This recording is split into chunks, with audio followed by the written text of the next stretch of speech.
জীবনে অবশিষ্ট নেই। আজকে আমি যেই বিষয়টি নিয়ে আলোচনা করব সেটি হচ্ছে শক্তির বিভিন্ন রূপ, ডিফারেন্স ফর্মস অফ এনার্জি, যাকে বলা হয় ইংরেজিতে। নানান ধরনের কাজের জন্য আমরা নানান ধরনের শক্তি ব্যবহার করি। যেমন পানি গরম করার জন্য তাপ শক্তি প্রয়োজন হয়, দেখার জন্য আমাদের আলোক শক্তি লাগে, আমরা শুনি শব্দ শক্তি দিয়ে, বৈদ্যুতিক শক্তি দিয়ে আমরা যন্ত্রপাতি চালাই। আবার রাসায়নিক শক্তি ব্যবহার করে তড়িৎ কোষের বিদ্যুৎ তৈরি করি।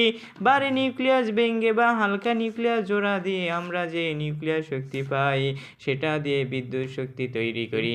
খাবার থেকে পুষ্টি নিয়ে আমাদের শরীর শক্তি তৈরি হয়।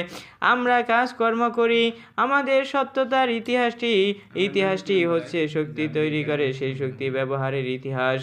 আমরা হে বন্ধু সকল মনোযোগ সহকারে শুনুন। আপনারা সবাই চুপ করে বসুন, একটু শব্দ নড়াচড়া কম করুন। আমরা আমাদের চারপাশে যেই শক্তি নানান রূপকে দেখতে পাই, যান্ত্রিক শক্তি, তাপ শক্তি, শব্দ শক্তি, আলোক শক্তি, চৌম্বক শক্তি, বিদ্যুৎ শক্তি, রাসায়নিক শক্তি, আরও আছে নিউক্লিয় শক্তি এবং সৌরশক্তি।